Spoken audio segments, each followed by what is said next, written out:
যখনই ভার্সিটিতে আমি ঢুকবো ঠিক তখনই দেখতে পেলাম একদল ছেলে মেয়ে একটা ছেলেকে র্যাগিং করছে।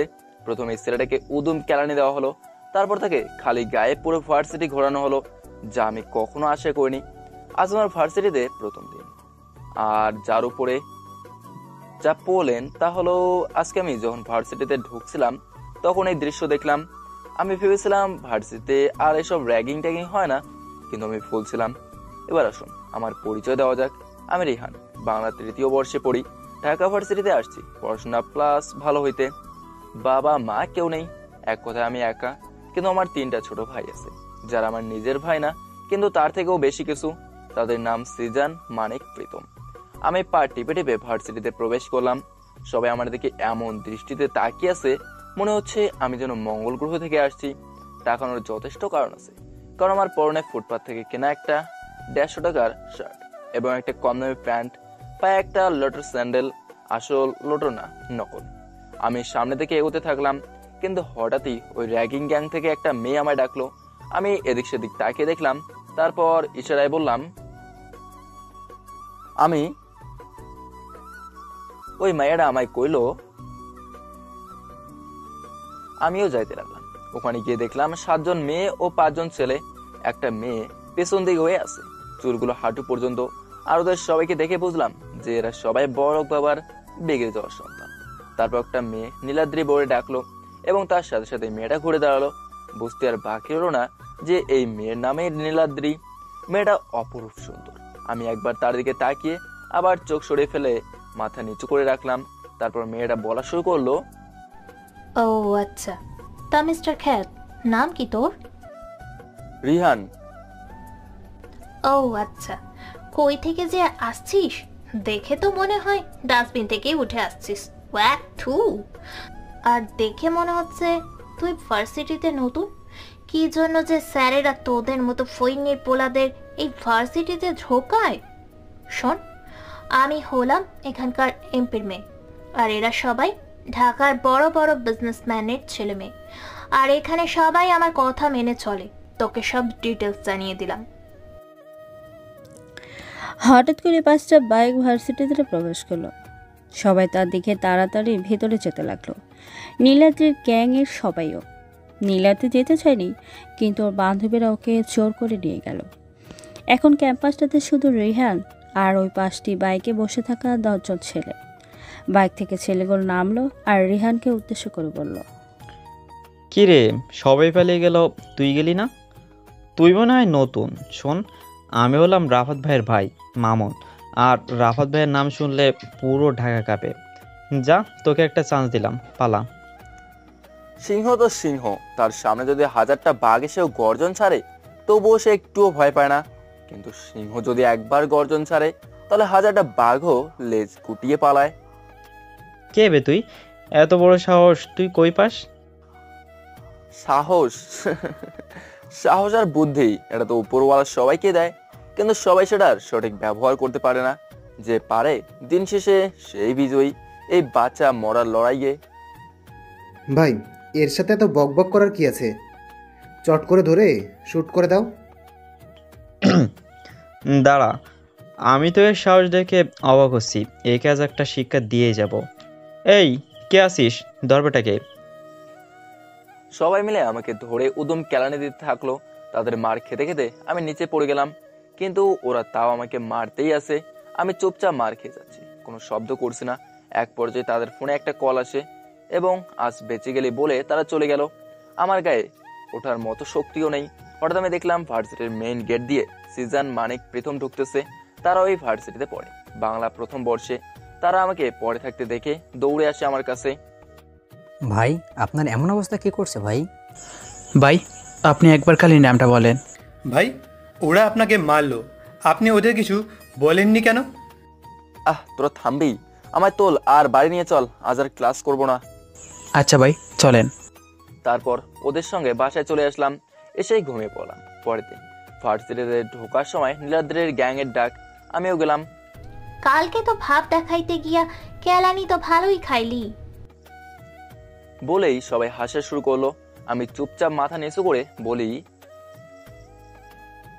সবসময় সিংহের হিংস্রতা দেখাতে নেই, কারণ সিংহ যদি সবসময় তার হিংস্রতা দেখায় তাহলে আশেপাশে থাকা পাতি বাঘগুলো জঙ্গলে ঢুকতে ভয় পাবে।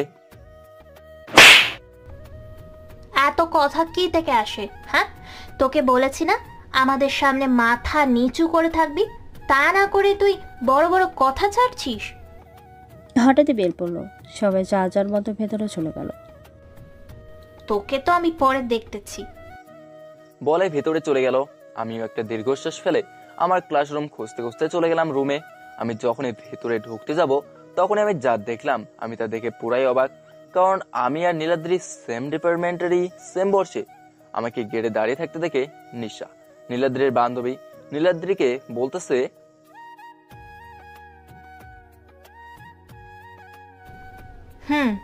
সেটাই তো দেখতেছি।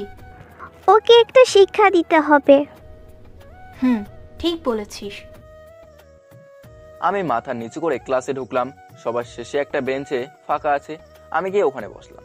আমি যখন ভেতরে যাচ্ছিলাম তখন সবাই আমাকে দেখে কিরকম এক ঘৃণা ভরা দৃষ্টিতে তাকিয়ে দূরে সরে যাচ্ছিল। তাদের কাছে হয়তো আমি কোনো মানুষই না। আমার কাঁধে যে ব্যাগটা ছিল ওটাও খুব পুরাতন। আমি গিয়ে সবার শেষের বেঞ্চে বসলাম। আমি বসার পরপরই নীলাদ্রি আমার দিকে রাগে লুক নিয়ে আসতেছিল, কিন্তু তখনই ক্লাসে স্যার প্রবেশ করে, তাই আর সে আসলো না। স্যারও এসে আমার দিকে কিরকম এক ঘৃণা ভরা দৃষ্টিতে তাকালো। তারপরেই, এই ছেলে দাঁড়াও। জি স্যার বলুন। তোমার নাম কি? রিহান। তোমার কি কোনো ভালো জামা কাপড় নেই? এগুলো কি পরে আসছো? মনে হয় ডাস্টবিন থেকে উঠে আসছো। স্যারের কথা শুনে সবাই হাসতে লাগলো। মনে হচ্ছে এখনই গিয়ে শালাকে শর্ট করে শুট করে দেয়। মনে মনে আমি বললাম, আমি রাগ কন্ট্রোল করে বললাম, স্যার আমার মা বাবা কেউ নেই, আমি খুব গরিব, টিউশনি করাই নিজের খরচ চালাই। স্যারের হয়তো একটু মায়া হলো, তাই তিনি আমাকে বসতে বলল। স্যার তার মতো ক্লাস করাচ্ছে। ক্লাসের এক পর্যায়ে স্যার বললেন, কাল আমাদের ভার্সিটিতে একটা অনুষ্ঠান আছে, সেখানে এখানকার এমপি সহ আরও অনেক নামকরা ব্যক্তিরা উপস্থিত থাকবেন। সেখানে প্রতিটি ক্লাস থেকে 3 জন করে বক্তাকে বক্তব্য দিতে হবে। কিসের উপর স্যার? মাফিয়া। হোয়াট? মাফিয়াদের কাজের উপর, দেশের প্রতি তাদের কর্তব্যের সম্পর্কে। তো কে কে বলবা? স্যার আমি। ওকে, আর একজনকে? স্যার রিহান। হোয়াট? ও কি পারবে? স্যার আমি শিখিয়ে দিবনি। ওকে, সবাই ভালো করে প্র্যাকটিস করিও। বাবাই। আমি তো বাবাকে চরম সীমায়। লে হালুয়া, আমার কোনো কথাই শুনলো না। ওরা যা যা বললো তাই। এখন কি আর করার। স্যার যাওয়ার পর নীলাদ্রিরা আমার দিকে তাকিয়ে 32টা দাঁত বের করে হাসতেছে। আমার রাগ উঠে গেল। আমি ব্যাগ নিয়ে চলে আসলাম। ওরা কিছু বলতে চাইছিল, কিন্তু আমি দাঁড়ালাম না। এদিকে, ভাইয়া আজ তোমাকে কেন জানি এত চিন্তিত লাগছে? এমনি, উনি কি ঢাকাতে চলে আসছে? কে ভাই? আর তুমি কাকে আপনি করে বলছো? যার নাম শুনলে কি না সবাই কাঁপে, সে আবার কাকে এত রেসপেক্ট করে? বুঝবি না তুই এসব। যার নাম শুনলেই শুধু আমি বাংলাদেশের পুরো মাফিয়া ওয়ার্ল্ড কাপে, আমি তাকে নিয়ে চিন্তিত। সে কি ঢাকায় চলে আসছে? কও কি? এটাই সত্যি। ভাইয়া তোমাকে একটা কথা বলতে ভুলেই গেছি। কি? কালকে একটা খ্যাতমার্কা ছেলেকে হুদুম কেলানি খেলাইছি। কেন? বড় বড় লেকচার মারতেছিল। ও শোন, কাল ভার্সিটিতে একটা অনুষ্ঠান আছে, আমাকে যেতে হবে। ও আচ্ছা। এদিকে আমি ব্যাগ নিয়ে এসে ক্যাম্পাসের বকুল গাছটার নিচে বসে আছি। হঠাৎ দেখি সিজান, মানিক, প্রীতম 3টা মেয়ের পিছনে যাচ্ছে। আমি তো দেখে পুরো টাসকি খাইছি। ওরা হয়তো আমাকে দেখে নাই, তাই হয়তো এখনো এমন করছে। আমি আমার পকেট থেকে আমার আইফোন মানে নোকিয়া বাটন ফোন বের করে সিজানকে কল দিলাম। এদিকে, ধ্যাত, কে রে এই সময় কল করে? দেখ কে ফোন দিচ্ছে। দাঁড়া। সিজান ফোন বের করে দেখে, আরে শালা ভাই ফোন দিছে। কি? তাড়াতাড়ি ফোন ধর আর স্পিকার অন কর। সিজান ফোন ধরলো। হ্যাঁ ভাই বলেন। করে তোরা? এই তো ক্লাসে। সেটা তো দেখতেই পাচ্ছি। তোরা কি ক্লাস করতেছিস? ওরা সবাই আশেপাশে ভয়ে ভয়ে তাকিয়ে দেখে বকুল গাছের নিচে আমি বসে আছি। লে কাম সেরেছে, কপালটা বুঝি পুড়ল। হরে, তাই মনে হচ্ছে। অত কথা এখন বাদ দিয়ে চল তিনজনে মিলে গিয়ে ভাইয়ের পায়ে পড়ি। যেই বলা সেই কাজ। ওরা তিনজন মিলে ওখান থেকে এক দৌড়ে ভাই বলে চিল্লিয়ে গিয়ে আমার পায়ে পড়ছে। এই প্রীতম, তুই ওইদিকে একটু সরে যা না, আমায় ভালো করে ভাইয়ের পাটা ধরতে দে। তুই মানিককে বল, আমি পারবো না। আমিও পারব না। তোরা থামবি? ওট বলছি, ওট পাসার। ওরা সবাই পা ছেড়ে উঠল। শোন, আমি কিছু কথা বলি। প্রেম ভালোবাসা আমাদের জন্য নয় রে, কারণ আমাদের দিনই শুরু হয় রক্ত দিয়ে এবং শেষও হয় রক্ত দিয়েই। যেখানে আমাদের জীবনেরই কোনো নিশ্চয়তা নেই, সেখানে আরেকটা জীবনকে জড়িয়ে কি লাভ বল? তো ভাই চলো না আমরা এগুলো বাদ দিয়ে সাধারণ মানুষ হয়ে যাই। এই লাইনে আসা যত সহজ, বের হওয়া তার থেকে অনেক কঠিন। কিন্তু হ্যাঁ, আমি এই লাইন থেকে বের হব। আমি আমার মা বাবাকে দেওয়ার শেষ কথা রাখবো। আমি এখান থেকে বের হব, তার আগে আমাকে এই দেশটাকে অনেক বড় একটা চক্র থেকে, যেখানে সব রকমের খারাপ কাজ করে, সেটাকে ধ্বংস করতে হবে। কে সেটা চালায় বা সেটা কার, এটা আমি এখনো জানি না। এগুলো করার পর আমি নিজেই নিজেকে আইনের কাছে আত্মসমর্পণ করব। তারপর তারা আমাদের যে শাস্তি দেবে সেটা আমরা মাথা পেতে নেব। হ্যাঁ ভাই, হ্যাঁ চলো না আমরা সাধারণ মানুষই বেঁচে থাকি। কেন ভাই, আমরা তো দেশের কোনো ক্ষতি করিনি, কোনো নির্দোষ মানুষকে মারিনি। যারা অপরাধ করছে আমরা তো তাদের মারছি, যাদের আইনে কোনো শাস্তি দিতে পারেনি। হ্যাঁ ভাই, আমরা বরঞ্চ গরিবদের কত সাহায্য করছি। হ্যাঁ ভাই, আমরা যে টাকা ড্রাগস স্মাগলারদের কাছ থেকে নেই তাদেরই মেরে দিয়ে সেই টাকা তো আমরা গরিবদের মাঝে বিলিয়ে দেই। জানি না কি হবে, কিন্তু আমি আমার এই মিশন কমপ্লিট করবই করব। চল এখন বাসায় যাই, আজ রাতে একটা মিশন আছে। আচ্ছা চলো। তারপর আমরা ওখান থেকে চলে আসি। এদিকে ফোনে কল। ভাইয়া, আজকে রাতে জঙ্গলের পিছনে যে একটা গোডাউন আছে, সেখান থেকে 10 জন নারী পাচার করব। কে যেন জানতে না পারে। ওকে স্যার, কিন্তু স্যার আমাদের টাকাটা? ও নিয়ে চিন্তা করতে হবে না, আজ রাতে ও গোডাউনে পৌঁছে যাবে। আর শোন, কথা যেন ভুলেও বিএমএস যেন জানতে না পারে।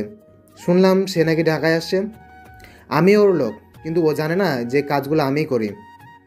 ও যদি জানতে পারে তাহলে তুই আমি দুজনেই শেষ। ওকে বস, নো টেনশন। ওকে, এখন রাখ। আমি এসে শুয়ে পড়ছি। ফোনের শব্দে আমার ঘুম ভাঙলো। তাকে দেখি রাজের ফোন। আমি ফোন ধরলাম। হ্যালো ভাই। বল ভাই, জঙ্গলের পিছনে গোডাউন থেকে আজ ওরা 100 জন নারী পাচার করবে। ওকে, রাগ এখন। আচ্ছা ভাই। রাত বাজে 2:27। যখন এই ব্যস্ত শহর গভীর ঘুমে আচ্ছন্ন, তখনই এক হিংস্র সিংহ বেরিয়ে আসবে তার হিংস্র রূপে। তার তাণ্ডব লীলা চালাবে এই ব্যস্ত নগরের কিছু অপরাধীদের উপর। এই মানিক, সিজন, প্রীতম, রেডি হয়ে নে, মিশনে যেতে হবে। ওকে ভাই। আমি আবার আমার সেই ড্রেস, নীল প্যান্ট, নীল জ্যাকেট আর একটা নীল হ্যাট ও নীল মাস্কের মধ্যে কঙ্কালের ডিজাইন করা মাস্ক পরলাম। আমার কাছে একটা ডেজার্ট ইগল, যেটা আমার ফেভারিট পিস্তল। এক কথায় ইসরায়েলের এই একটা জিনিসই আমার ভালো লাগে, কারণ এই ডেজার্ট ইগল এর ধ্বংসাত্মক ক্ষমতা অসাধারণ। আর আমার বাম হাতের জ্যাকেটের নিচে একটা গুপ্ত পকেট আছে, এটা কেউ জানে না। সেই পকেটে .2 ক্যালিভারের একটা পিস্তল লুকানো আছে। আমরা চারজনেই একই পোশাক পরে বের হই, because this is the symbol of our BMS. আমরা বের হয়েছি, তিনজনের কাছে 3টা বাইক। আমরা গোডাউনের কাছে এসে গেছি। দূর থেকে দেখতে পাচ্ছি গোডাউনে অনেক আলো জ্বলছে আর 10টা ট্রাক দাঁড়িয়ে আছে। তোরা তিনজন গিয়ে 3 দিক দিয়ে ঘিরে ফেল, আর আমি যখন তোদের সিগন্যাল দেবো সঙ্গে সঙ্গে তোরা ফায়ার করবি। ওকে ভাই। ওদেরকে সবকিছু বুঝিয়ে দিয়ে আমি গোডাউনের ভেতরে প্রবেশ করলাম। আমি ভেতরে গিয়ে দেখি 90 থেকে 100 জনের মতো মেয়ে মুখ বাঁধা অবস্থায় আছে আর চারিদিকে ড্রাগস দিয়ে ভরা। আমায় দেখে সাইম বলল, কে বে তুই? এইরকম হিরোর মতো সেজেছিস কেন? বিএমএস। মানে? তুই এভাবে তোতলাচ্ছিস কেন? তুই মজা লস? বিএমএস কি তোর মতো বোকা নাকি যে এরকম জায়গায় একা আসবে? সিংহ যখন শিকার করতে বের হয় তখন কিন্তু সে একাই বের হয়। এখানে এসে খুব বড় ভুল করেছিস তুই। তুই আর এখান থেকে যেতে পারবি না। কে আছিস? চালাগুলি। তার আগে তোরা কেউ বাঁচবি না। কিরে, তোরা শুনছিস এই পাগলটা কি বলে? তুই একা আর আমরা কতজন দেখেছিস? চিন্তা নেই, এখনই তোরা কম হয়ে যাবি। ফায়ার! আমি ফায়ার বলার সাথে সাথেই সিজনরা গুলি চালাতে থাকে আর একে একে সবাই লুটিয়ে পড়ে। কারো বুকে কারো কপালে গুলি লাগে। এখন চারিদিকে আর কেউ বেঁচে নেই, শুধু সাইম ছাড়া। সিজনরা ভেতরে আসলো, আমায় একটা চেয়ার এনে দিল, আমি বসলাম। তারপর একটা সিগারেট ধরালাম। ভাই আমাকে মাফ করে দেন, আমি আর এরকম কখনো করব না। মাফ? তাও আবার আমি? আচ্ছা যা, তুই তোর বসের নাম বল আর যত টাকা আছে সব আমাকে দিয়ে দে, তাহলে তোকে ছেড়ে দেবো। ওর সঙ্গে সঙ্গে ওর সব টাকা নিয়ে এসে আমার কাছে দিল। আমি সেগুলো মানিককে তুলে দিতে দিতে বললাম, বল এখন তোর বসের নাম বল। ভাই আমি সত্যি তার নাম জানি না, তাকে কোনোদিন দেখিওনি। আমি শুধু তার হয়ে কাজ করি আর তার লোক এসে টাকা দিয়ে যায়। এই টাকাগুলো আপনি আসার কিছুক্ষণ আগে দিয়ে গেছে। ওর কথা শুনে আমার মাথা গরম হয়ে গেল। আমি সঙ্গে সঙ্গে আমার ডিজার্ট ইগল বের করে কপাল বরাবর শুট করলাম আর সঙ্গে সঙ্গে গুলিটা কপাল ভেদ করে বেরিয়ে গেল। এখন আমার সামনে একটা নিথর দেহ পড়ে আছে। আমি সিজনদের বললাম, মেয়েদেরকে পুলিশের কাছে পৌঁছে দেওয়ার ব্যবস্থা করো আর টাকাগুলো গরিবের মাঝে বিলিয়ে দে। আর কি কি করতে হবে সেটা তো তুই জানিসই। ওকে ভাই। আমি বাড়ি গেলাম। দেখেছিস, আমি তোকে বললাম না কাল বিএমএস চলে এসেছে। কি? খবর দেখ। মামুন টিভির দিকে তাকায়, খবরে বলছে বিএমএস ঢাকাতে চলে আসছে এবং যা নিয়ে সবাই চিন্তিত। সে এসেই সাইম নামক এক নারী পাচারকারীকে খুন করেছে এবং নারীদেরকে পুলিশের কাছে পৌঁছে দিয়েছে, যে কাজ এতদিন ধরে পুলিশরাও করতে পারেনি। এবং সেখানে যত টাকা ছিল সব গরিবের মতো বিলিয়ে দিয়েছে। সে সাইমকে খুন করে একটা নীল কাপড়ের উপর কঙ্কালের ছবি আঁকানো কাপড় ফেলে গেছে এবং রক্ত দিয়ে লিখে গেছে বিএমএস। সে সবসময় তার খুনের পর এমন চিহ্ন ফেলে যায়। মামুন শোন। জি ভাইয়া বলো। আজকে ভার্সিটির অনুষ্ঠানে আমি যেতে পারবো না, আমার হয়ে তুই যা। ওকে ভাইয়া। এদিকে ভার্সিটিতে অনেক লোকের আগমন। ভার্সিটির অনুষ্ঠান বলে কথা, অনেক গণ্যমান্য মানুষ এসেছে। নীলাদ্রির বাবা মানে এমপি সাহেব এসেছে। রাফাতের বদলে তার ভাই মামুন এসেছে। নীলাদ্রি আজ ওর বাবার সাথে তার গাড়িতে এসেছে। নীলাদ্রি গাড়ি থেকে যখন নামলো তখন সবাই হাঁ করে তাকিয়ে আছে, কারণ নীলাদ্রি আজ নীল শাড়ি পরে এসেছে। তার সঙ্গে হালকা কিছু সাজগোজ, যা এক কথা তাকে নীল পরে বানিয়ে দিয়েছে। সত্যিই তাকে অনেক সুন্দর লাগছে। মামুন তো হাঁ করে তাকিয়ে আছে। কি রে, খ্যাতটা তো এখনো আসলো না? তাই তো কাল তুই বাড়াবাড়ি করে ওর নামটা কেন বলতে গেলি? এখন যদি ও না আসে তাহলে সরকার আমাদের উপর কতটা নারাজ হবে তুই ভেবে দেখেছিস? সত্যিই তো। ওই দেখ চান্দু আসছে। নীলাদ্রি সহ তার সব বান্ধবীরা রাইসের কথা মতো তাকায়, দেখে আমি আসতেছি। গতকালের চেয়ে আজ আমাকে একটু পরিবারে লাগছে। আমি দূর থেকে দেখতেছি নীলাদ্রিরা আমার দিকে তাকিয়ে আছে। আমি ওদের দিকে পাত্তা না দিয়ে আমার মতো একটা চেয়ারে গিয়ে বসে পড়লাম। অনুষ্ঠান শুরু হলো। প্রথমে অতিথিরা সামান্য বক্তব্য পেশ করলেন। এরপর আসলো ছাত্রছাত্রীদের পালা, মাফিয়া সম্পর্কে তাদের মতামত দেওয়ার। প্রতিটি ডিপার্টমেন্ট থেকে 3 জন তাদের মতো করে বক্তব্য দিয়ে যাচ্ছে। সবার মতামত শুনে আমার হাসি পাচ্ছে। কেউ বলতেছে মাফিয়া খুব খারাপ, কেউ বলতেছে এরা দেশের আবর্জনা, কেউ বলতেছে এরা দেশের ক্ষতি করছে। সবার শেষে এলো আমার ডিপার্টমেন্টের পালা। প্রথমে রিশাদ গেল, সে তার মতো বক্তব্য দিয়ে আসলো। এরপর গেল নীলাদ্রি। নীলাদ্রি যখন স্টেজে উঠছিল তখন মামুন তার দিকে হা করে তাকিয়েছিল। নীলাদ্রির বক্তব্যটা ছিল এরকম। মাফিয়া, তাই না? এই মাফিয়া শব্দটা শুনলে সবারই মনে একটা আতঙ্কের সৃষ্টি হয়। আসলে আমার কাছে এই মাফিয়া শব্দ বা এইরকম মাফিয়ার কোনো মূল্য নেই, কারণ এরা দেশের তেমন কোনোই উপকার করে না। এরা দেশের ক্ষতিতে নিয়োজিত। এরা সব রকমের খারাপ কাজ, ড্রাগ স্মাগলিং থেকে শুরু করে নারী পাচারের মতো জঘন্য কাজের সাথে থাকে। এরা হলো দেশদ্রোহী।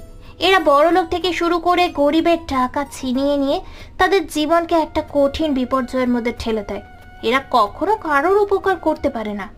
তেমন আমরা যদি বিএমএস এর কথাই ধরি, আজও সে একটা খুন করেছে। দিন দিন তার খুনের সংখ্যা বেড়েই চলেছে, কিন্তু আমরা কোনোভাবেই তাকে ধরতে পারছি না। এই রকম মাফিয়াদের প্রতি আমার কাছে আছে শুধু ধিক্কার। কি হবে মাফিয়া হয়ে যদি না দেশের উপকারেই লাগতে না পারি? আমার আর কিছুই বলার নেই। That's all. এই বলে নীলাদ্রি চলে আসলো। আমি তো ওর কথাগুলো শুনে হাসতে হাসতে শেষ। এরপর স্টেজে আমাকে ডাকা হলো। আমি চেয়ার ছেড়ে স্টেজের দিকে যেতে লাগলাম। আমি স্টেজে গিয়ে প্রথমে অতিথিদের সম্পর্কে কিছু বললাম, তারপর আমি আমার মেইন পয়েন্ট মানে মাফিয়াতে চলে আসলাম। মাফিয়া, তাই না? এই মাফিয়া সম্পর্কে আমাদের কারোরই তেমন কোনো ঠিক জ্ঞান নেই। আমরা সকলেই মনে করি যে মাফিয়ারা হলো খারাপ লোক, দেশদ্রোহী, যেমনটা কিছুক্ষণ আগে মিস নীলাদ্রি বলে গেল। কিন্তু আমার কাছে মাফিয়া শব্দটা ঘৃণার নয়। হ্যাঁ, আমি মানছি যে কিছু কিছু এমন মাফিয়া আছে, তারা এই মাফিয়া শব্দটার অপব্যবহার করছে, তারা এই মাফিয়া পাওয়ার এর অপব্যবহার করছে। এই মাফিয়া শব্দটা হলো একটা ইতালিয়ান শব্দ, যার অর্থ সাহসী, বাহাদুর। এই মাফিয়া কালচারের উৎপত্তি ইটালিতে, তারপর এটা আমেরিকা থেকে শুরু করে সারা বিশ্বে ছড়িয়ে পড়ে, যেমনটা আমাদের দেশেও আছে। ইতালিতে যখন প্রথম এই গ্যাংটির উদ্ভব ঘটে, তখন তাদের শপথ ছিল যে তারা এই বিশ্ব থেকে অপরাধীদের সরিয়ে নেবে, যেটা আইন পারত না। কিন্তু এখন সেই কিছু অসাধু মাফিয়ারাই এই ড্রাগস স্মাগলিং থেকে শুরু করে সব রকমের খারাপ কাজে যুক্ত হয়ে এই মাফিয়া শব্দটার সম্মান নষ্ট করছে। তেমনভাবে আমরা যদি বিএমএস এর কথাই ধরি, বিএমএস এর মানে ব্ল্যাক মাফিয়া স্ল্যাব। তারা আমাদের দেশে যত অপরাধী এবং যত খারাপ মাফিয়া আছে তাদের মেরেছে, যেটা আইন করতে পারেনি। আমি একটু থামলাম, দেখলাম সবাই আমার কথা খুব মনোযোগ দিয়ে শুনতেছে, নীলাদ্রিও। আমি আবার বলা শুরু করলাম, আমরা এটাও জানি যে বিএমএস এর অপরাধীদের শত্রু, কিন্তু আমরা সবাই এটা জানি না রে। বিএমএস যেমন অপরাধীদের শত্রু, তেমনি বিএমএস হলো গরিবের বন্ধু। বিএমএস আজ অব্দি যত টাকা লুট করেছে সব সে গরিবের মাঝে বিলিয়ে দিয়েছে। আপনারা ভাবতেছেন আমি এত কিছু কিভাবে জানলাম? আসলে একবার 2016-তে একটা পত্রিকাতে একজন সাংবাদিক বিএমএস সম্পর্কে বিস্তারিত লিখেছিলেন, সেটাতে আমি পড়ে তার সম্পর্কে জেনেছিলাম। মিস নীলাদ্রি আজকে বলল যে বিএমএস এর জন্য তার শুধু ধিক্কার আছে। কিন্তু আপনি এই প্রশ্নটা হাজারটা গরিবকে জিজ্ঞেস করেন, দেখেন তারা কি বলে। আজ বিএমএস সাইম নামের একজনকে মেরেছে, এটা মিস নীলাদ্রি সহ সবারই খারাপ লেগেছে। কিন্তু কেউ কি এটা জেনে খুব খুশি হয়েছিল যে বিএমএস 100 জন নারীর প্রাণ বাঁচিয়েছে? আপনারা শুধু দেখলেন সে খুন করেছে, কিন্তু এটা দেখলেন না কেন খুন করেছে বিএমএস। এবং আরেকটি কথা খবরে আজ এটাও বলেছে যে বিএমএস ওখান থেকে পাওয়া সব টাকা গরিবদের মাঝে বিলিয়ে দিয়েছে। এখনো যদি এই মাফিয়া শব্দটার প্রতি আপনাদের ঘৃণা থাকে, তাহলে আমার আর কিছু বলার নেই, দ্যাটস অল। আমি যখন বলা শেষ করলাম, তখন দেখলাম সবাই কথাগুলো শুনে বসে থেকে উঠে দাঁড়িয়েছে এবং অতিথিরাও সবাই খুব জোরে হাততালি দিচ্ছিল, যেটা আমার খুব ভালো লাগে। এবং আমার ঠোঁটের কোণে আপনি এক হাসির রেখা চলে আসে। আমি স্টেজ থেকে নেমে আসলাম। আমি নেমে আসার পর যে আজকের অনুষ্ঠানটা পরিচালনা করতেছিল, মানে অ্যাঙ্কার ছিল, সে আমার খুব প্রশংসা করে। তারপর এমপি সাহেব মানে নীলাদ্রির বাবা মাইক্রোফোনটা হাতে নিয়ে বলা শুরু করে, আসলে আমরা হয়তো সবসময় এই মাফিয়া শব্দটাকে ঘৃণা করে এসেছি, কিন্তু তখন আমরা এই মাফিয়ার এত বড় ব্যাকগ্রাউন্ড সম্পর্কে জানতাম না বা জানার চেষ্টাও করিনি। কিন্তু রিয়ান যা যা বলল সবই সত্য, কিন্তু বিএমএস তাদেরকে মেরে ঠিক করেনি। তারা উচিত ছিল তাদেরকে আইনের হাতে তুলে দেওয়া। অনুষ্ঠান শেষ হয়ে গেল। আমি গিয়ে সেই বেকুল গাছটার নিচে গিয়ে বসলাম। হাই, আমি নীলাশা। এরকম কথাতে আমি চমকে উঠলাম। সামনে তাকিয়ে দেখি একটা মেয়ে দাঁড়িয়ে থেকে এই কথাটা বললো। আমি বুঝে গেলাম এর নাম নীলাশা। সে আবার বলল, হাই, আমি নীলাশা। হ্যালো, আমি রিহান। আমি কি বসতে পারি এখানে? ওকে। ও আমার পাশে বসলো। আমরা কিন্তু সেম ক্লাসেই।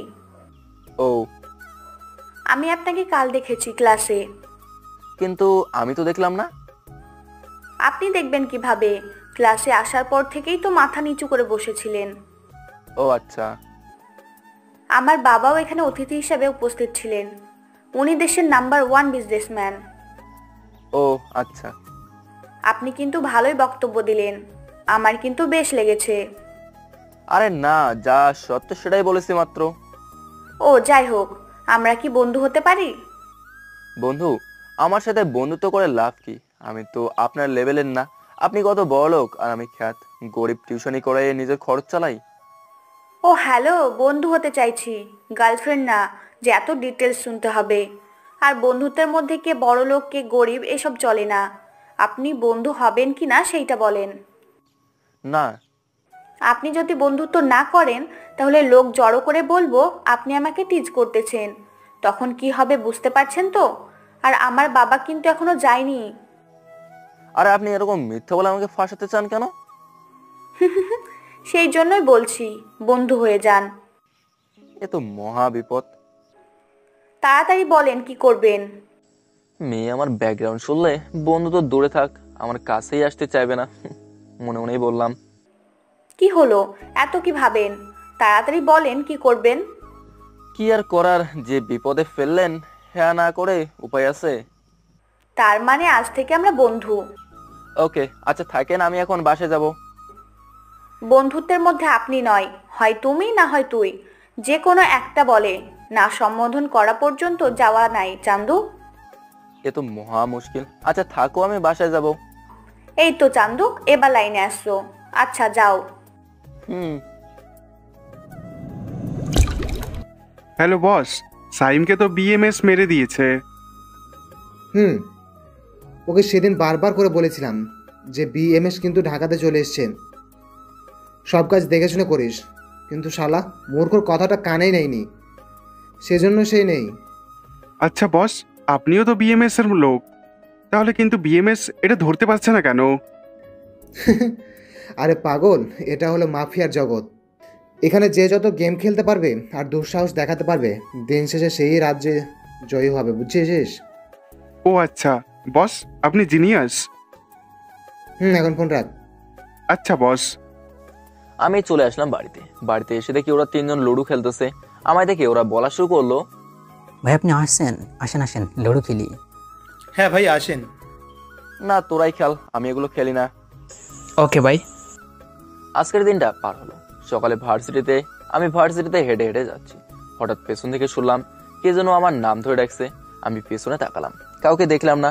আমি চলতে লাগলাম। এবার আমার সামনে একটা কালো রঙের গাড়ি এসে থামলো। গাড়ি থেকে একটা মেয়ে নামলো। মেয়েটাকে আমি চিনি, মেয়েটা হলো নীলাশা। এই তোমাকে পিছন থেকে কতবার ডাকলাম আমি। কই, আমি তো শুনতে পাইনি। হয়েছে, নাকামি থামাও, গাড়িতে ওঠো। কেন, আমি হেঁটেই যেতে পারবো। ওকে, তাহলে আমিও তোমার সাথেই হেঁটে যাব। ড্রাইভার তুমি চলে যাও। আরে আরে কি করছো? চুপ, একদম চুপ, আমি তোমার সাথেই হেঁটে যাব। আচ্ছা চলো। হাঁটা শুরু করলাম আমরা। আচ্ছা তুমি কই থাকো? মেসে। ও, তোমার রুমমেট কতজন? 3 জন। ও, ভার্সিটিতে চলে আসছি। ও আমরা ভার্সিটিতে ঢোকার সময় নীলাদ্রি এমন ভাবে তাকিয়ে আছে, মনে হচ্ছে আমাকে চোখ দিয়ে গেলে খাবে।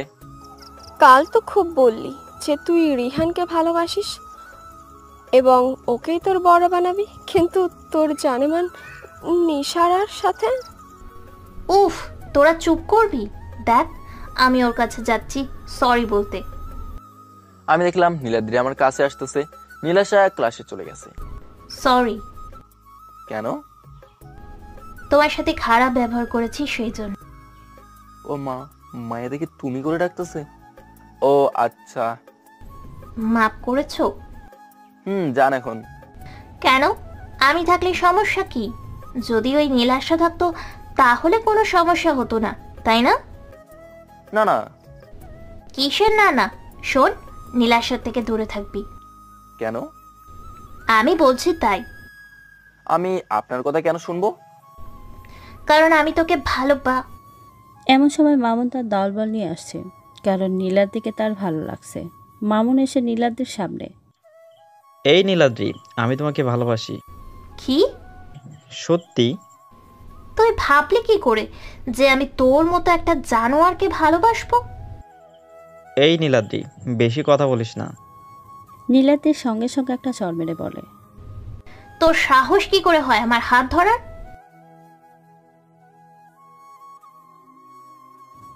মামুনরাও চলে গেল। ঘন্টা পড়ল, নীলাদ্রিও রাগ করে চলে গেল। উফ, বাঁচলাম। আপদ চলে গেছে। আমি বললাম ক্লাসে চলে গেলাম, গিয়ে পিছনের বেঞ্চে বসে পড়লাম। স্যার ক্লাসে আসলো, সবাই উঠে দাঁড়িয়ে তাকে সম্মান করলো। তিনি বসতে বললেন, আমরা আবার বসে পড়লাম। রিহান। জি স্যার। কাল তো খুব ভালো বলেছ। আরে না, যা সত্য সেটাই বলেছি মাত্র। যাই হোক, আমরা কিন্তু বিএমএস সম্পর্কে এত কিছু জানতাম না। স্যার, আমরা সবাই তাকে খারাপ ভাবতাম। এখন আর ভাববো না। স্যার। বসো তুমি। আমি বসে পড়লাম। আমি বসে দেখলাম নীলাদ্রি এবং নীলাশা দুজনই আমার দিকে তাকিয়ে আছে। এদিকে শোন, তোরা ওই নীলাদ্রিকে আমার চাই। ভাই ও তো এমপির মেয়ে। ও কার মেয়ে এটা আমার দেখার বিষয় না। ওকে ভাই। ওর খুব দেমাগ, ওর দেমাগ আমি ভেঙে দিব। ওকে আজকে তুলে নিয়ে আসবো। ভার্সিটি ছুটি হয়েছে। এদিকে নীলাদ্রি তার গাড়ি নিয়ে বেরিয়েছে। হঠাৎ করে তার সামনে একটা গাড়ি থামলো। সে দেখতে গেল হঠাৎ একটা লোক বের হয়ে তার মুখে রুমাল চেপে ধরে এবং নীলাদ্রি বেহুশ হয়ে যায়। এদিকে নীলাদ্রির বাবা তাকে না খুঁজে পেয়ে খোঁজাখুঁজি শুরু করে দিয়েছে, আর নীলাদ্রির মা সমানে কেঁদেই চলেছে। রাত 12টা। নীলাদ্রির জ্ঞান ফিরে এবং সে নিজেকে আবিষ্কার করা একটা বন্ধ করে। উপরে একটা হলুদ আলো জ্বলছে। সে মনে মনে ভাবতে থাকে যে তার সাথে কি হয়েছিল। তারপর তার মনে পড়ে তাকে কেউ অপহরণ করে এখানে নিয়ে আসছে। তার ভাবনাতে ছেদ ঘটায় কেউ একজন ঘরে প্রবেশ করলো। নীলাদ্রি তাকে দেখে চিনতে দেরি হলো না, কারণ এ ছিল মামুন। জানোয়ার তুই, তাহলে আমার বাবা জানতে পারলে তোকে শেষ করে দিবে। আরে যা যা, এখনো দেমাগ কমেনি তোর? আজকে তুই কল্পনাও করতে পারবি না যে তোর সাথে কি কি করতে চলেছে। নীলাদ্রি বুঝে যায় যে আজকে তার সাথে কি হতে চলেছে। মামুন নীলার দিকে টানতে টানতে ওই ছোট্ট রুম থেকে বের করে একটা বড় রুমে নিয়ে যায়, যেখানে মামুনের ছেলেবেলা রাত কাটায়। সবাই নেশায় আসক্ত, আর মামুন আসক্ত এখন নীলাদ্রি নামক নেশায়। সে রিফাতকে বলল, আমার মদের বোতলটা দে। রিফাত সঙ্গে সঙ্গে একটা মদের বোতল নিয়ে এসে দেয় এবং মামুন এক ঢোকে খেয়ে ফেলে। তারপর বোতলটা ফ্লোরে ছুঁড়ে মারে। মামুন বলে, রিফাত, সকল দরজা জানলা বন্ধ করে দিয়ে আয়। আচ্ছা ভাই। রিফাত সব বন্ধ করে আসে এবং এদিকে নীলাদ্রি সমানে কেঁদেই চলেছে। কি রে, খুব দেমাগ তোর, এখন আবার কাঁদিস কেন? তোদের মতো জানোয়ারদের উপরওয়ালা কখনো ক্ষমা করবে না। আরে যা যা, এসব কথা বলে কোনো লাভ নাই। এই বলে মামুন তার হাত নীলাদ্রির বুকের দিকে এগিয়ে নিয়ে যেতে থাকে। নীলাদ্রির বুক এবং মামুন নামক একটা জানোয়ারের হাতের মধ্যে আর মাত্র কয়েক সেন্টিমিটারের দূরত্ব। এমন সময় কে যেন তাদের দরজায় ঠকঠক করছে। রিফাত, দেখতো কে এই সময় দরজায় ঠকঠক করছে। বেশি বাড়াবাড়ি করলে নামেই দিবি বেটাকে। আচ্ছা ভাই। এদিকে নীলাদ্রি কেঁদেই চলেছে। রিফাত দরজার দিকে এগিয়ে আসে এবং সে দরজা খুলে দেয়। বাইরে খুব অন্ধকার হওয়ায় দরজা খোলার পর সে শুধু দেখতে পায় একটা লোকের মাথায় নীল বড় টুপি। কে বে তুই? কি চাস? লাইটার হবে? তোর কি এটা পান সিগারেটের দোকান মনে হয় যে এখানে এসে লাইট চাচ্ছিস? আচ্ছা দাঁড়া, এখন আর কোনো ঝামেলা করতে চাচ্ছি না, এনে ধর। আগন্তর লোকটা লাইটারটা নিয়ে সিগারেট ধরালো, তারপর ধন্যবাদ বলে চলে যেতে লাগলো। এখন যা, চলে যা। রিফাত দরজা বন্ধ করে আবার ভেতরে যায়। কি রে, এত দেরি হলো কেন? আরে ভাই আর বলো না, আর একটা পাগল এসে লাইট চাচ্ছিল, তাকে দিয়ে দিলাম। কারণ ভাই এত একটা সুন্দর সময়ে ঝামেলা করতে চাইনি। ঠিক করেছিস। নীলাদ্রি একদম কাঁদতে কাঁদতে হাঁপিয়ে গেছে, যেন আর চোখের জল শেষ হয়ে গেছে। তোকে ভার্সিটিতে ভালোভাবে বললাম, তখন তো শুনলি না। এখন তোকে কেউ বাঁচাতে পারবে না বলে নীলাদ্রির দিকে এগোতে থাকে। আবার দরজায় ঠকঠক শব্দ। এবার মামুন বলে, রিফাত, দেখতো এবার আবার কে? এবার গিয়ে একেবারে শ্যুট করে দিবি। ওকে, এবার আর ছাড়বো না। রিফাত গিয়ে দরজা খুলে দেখে আবার এই লোকটাই। রিফাত তার গুলি দিয়ে যেই শ্যুট করতে যাবে, কিন্তু তার আগেই একটা গুলি এসে রিফাতের কপাল ফুটো করে বেরিয়ে যায় এবং রিফাতের নিথর দেহটা আগন্তরের সামনে পড়ে থাকে। গুলির শব্দ শুনে মামুন বলে, রফিক, দেখতো রিফাত আবার কাকে নামিয়ে দিল। ওকে ভাই। রফিক দরজার সামনে চলে যায়, কিন্তু আবার একটা গুলি চলে। এবার মামুনটা ঘাবড়ে যায়। নীলাদ্রি অবাকের চরম সীমানায়। হঠাৎ ভিতরে একটা লোক প্রবেশ করে। তার মুখে নীল mask, blue jacket, blue pant এবং ব্লু টুপি। কে বে তুই? বিএমএস। কি ভুলভাল বকছিস? রে তুই তোতলাচ্ছিস কেন? তুই যাই হোস না কেন, দেখছিস আমরা কতজন, আর তুই মাত্র একা। বনের রাজা যখন শিকার করতে বের হয় তখন কিন্তু সে একাই বের হয়। বলে আগন্তুক ডেজার্ট ঈগল গান বের করে গুলি করা শুরু করলো, আর একে একে সবাই মাটিতে লুটিয়ে পড়তে থাকলো। গুলি কারো কপালে, কারো বুকে গিয়ে লাগতে থাকলো। নীলাদ্রি এমন ঘটনা যেন ট্যাচু হয়ে আছে। এখন এই ঘরটায় শুধু 3 জন মানুষ বেঁচে আছে। তার মধ্যে একজনের রক্তের নেশা চেপে গেছে, আর একজন নারী নেশা আসক্ত, আর একজন ভয়ের সঙ্গে অবাক হয়ে আছে। এদিকে নীলাদ্রির বাবা এবং ওসি। আমার মেয়ের কোনো খোঁজ পেয়েছেন? না স্যার। আমার মেয়ে যদি কিচ্ছু হয় তাহলে আমি আপনাদের খবর করে ছাড়ব। Sorry sir. কিসের সরি? হ্যাঁ, একটা কাজও ঠিক মতো করতে পারেন না আপনারা। না জানি কোথায় কেমন আছে আমার মেয়েটা। সরি, আপনি কাঁদবেন না, আমরা আমাদের সর্বোচ্চ দিয়ে চেষ্টা করব। এমপি সাহেব ফোন কেটে দিয়ে নীলাদ্রির মার কাছে যায়। নীলাদ্রির বাবাকে দেখে নীলাদ্রির মা বলে, কি গো, মেয়েটার কোনো খোঁজ পেলে? না গো, কিন্তু খুব তাড়াতাড়ি পেয়ে যাব। আমার মেয়েটা যে এখন কোথায় আছে, কেমন আছে? ওর কিচ্ছু হবে না, আমি ওকে যত তাড়াতাড়ি সম্ভব খুঁজে আনবো। অন্যদিকে তোর আজকে লাস্ট দিন। মামুন তার গুলি বের করে যে বিএসএমকে মারতে যাবে তার আগেই বিএমএস গুলি চালায়, আর গুলিটা এসে মামুনের হাতে লাগে, আর তার হাতের গুলিটা ছিটকে পড়ে যায়। মামুন এবার বিএমএস এর সামনে বসে পড়ে। ভাই, এর মতো আমার মাফ করে দেন। আমার ডিকশনারিতে ক্ষমার নামক কোনো শব্দ নেই। প্লিজ ভাই, এবারের মতো মাফ করে দে। মামুন পুরো কথাটা বলতে পারল না। তার আগে একটা গুলি চলে এবং সেইটা মামুনের কপাল ভেদ করে চলে যায়, আর মামুনের প্রাণহীন দেহটা পড়ে থাকে। নীলাদ্রি এতদিন বিএমএস এর প্রতি যে ঘৃণাটা ছিল, আর সেটা এক নিমেষেই উধাও হয়ে গেছে। এখন নীলাদ্রির মনে বিএমএস এর প্রতি এক আলাদা সম্মানের আবির্ভাব ঘটেছে। নীলাদ্রি তার জীবনে প্রথম তার নিজের চোখের সামনে এতগুলো খুনতো দেখেছে। এই কথাগুলো মাথার নিচু করে নীলাদ্রি ভাবতেছিল, কিন্তু সে যখন মাথাটা উপরে তোলে তখন দেখে ঘরের কেউ নেই, শুধু মৃত লাশগুলো ছাড়া। সে ভাবতে থাকে বিএমএস এক নিমেষে উঠাও। সে পুরো ঘরটা খুঁজতে থাকে, কিন্তু কেউ নেই। সে দেখতে পায় মামুনের লাশের পাশে একটা নীল রঙের কাপড় পরে আছে, যাতে কঙ্কালের ছবি আঁকার। হঠাৎই ঘরের মধ্যে একদম পুলিশ এবং নীলাদ্রির বাবা প্রবেশ করে। নীলাদ্রি তার বাবাকে দেখে দৌড়ে গিয়ে জড়িয়ে ধরে। ভয় নেই মা, আমি এসে গেছি। এগুলো কিভাবে হলো মা? এদেরকে মারলো? বাবা, মামুন আমাকে তুলে নিয়ে আসে আমার ক্ষতি করার জন্য, কিন্তু বিএমএস এসে এদের সবাইকে মেরে আমাকে বাঁচিয়েছে। কিরে মা, তুই এগুলো কি বলছিস? বাবা, এগুলোই সত্যি। বিএমএস আমাকে বাঁচাইছে। আমি বিএমএস কে ভুল ভাবতাম, ও আসলে খুব ভালো। আচ্ছা মা, চল এখন বাসায় যাবি, চল। তোর মা তখন থেকে কি দিয়ে চলেছে। বাবা চলো। নীলাদ্রি এবং তার বাবা বাড়িতে চলে আসে। নীলাদ্রির মা নীলাদ্রিকে দেখে দৌড়ে গিয়ে নীলাদ্রিকে জড়িয়ে ধরে। মা, তুই এসেছিস? জানিস তোর জন্য কত চিন্তা হচ্ছিল।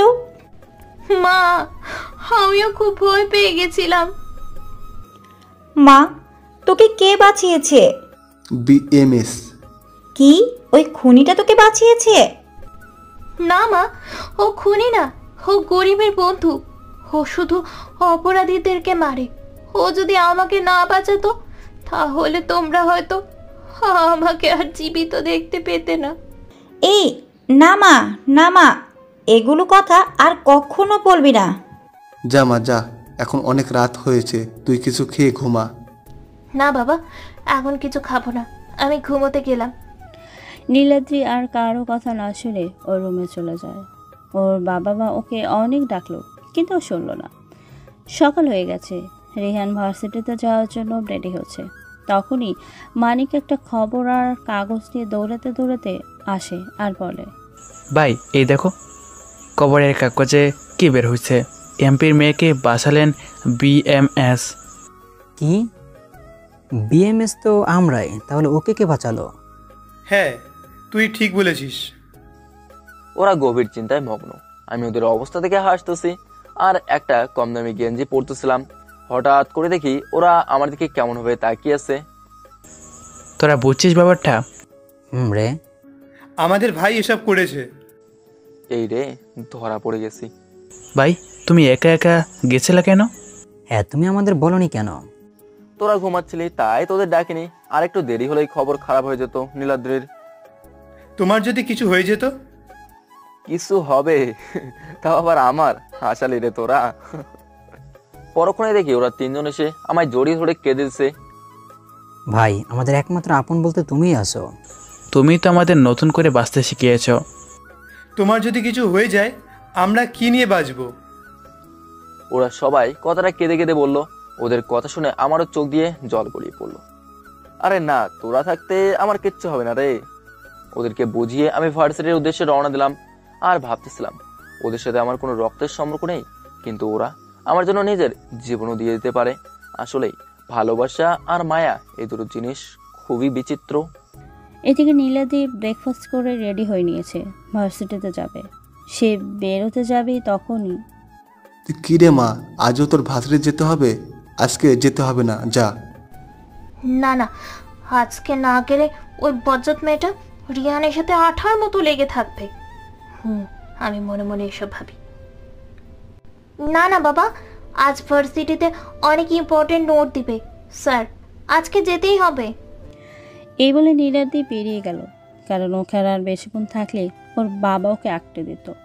অন্যদিকে আমি আমার মতো হাঁটতেছি, কিন্তু আজও হঠাৎ করে পিছন থেকে কেউ ডাকতেছে। আমি পেছনে তাকালাম, কিন্তু কাউকে দেখলাম না।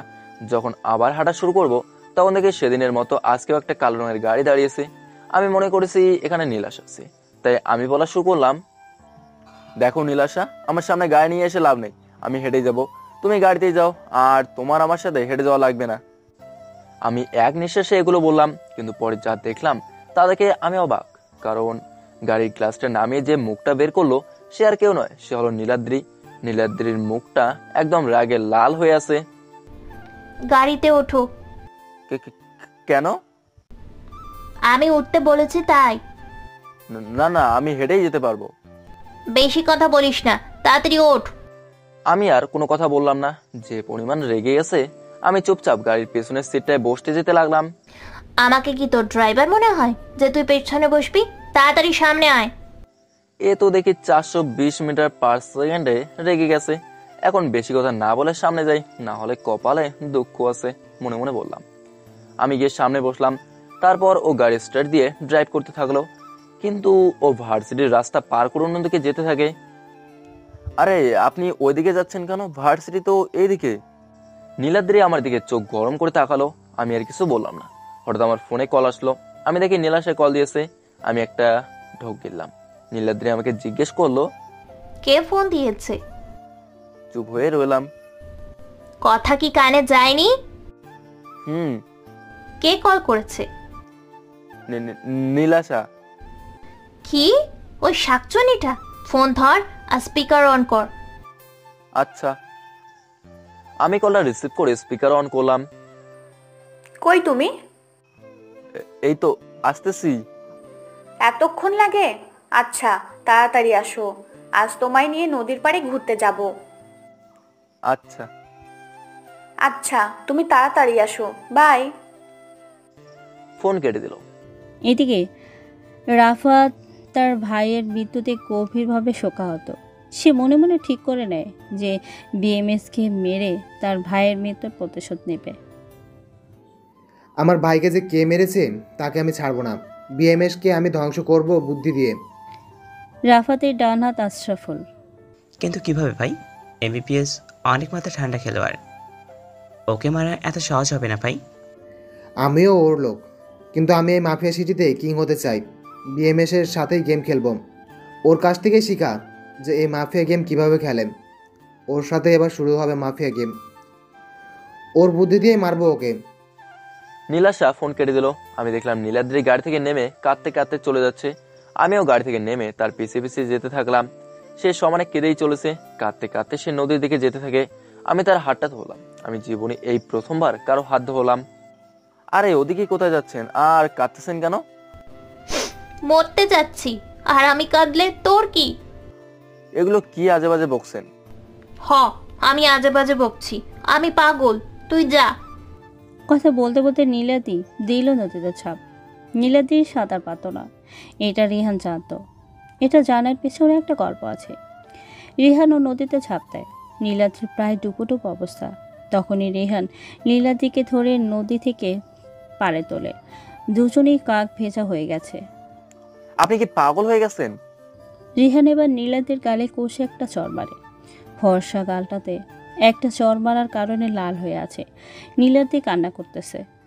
তোমার যদি কিছু হয়ে যেত তখন আমার কি হতো ভেবে দেখছো?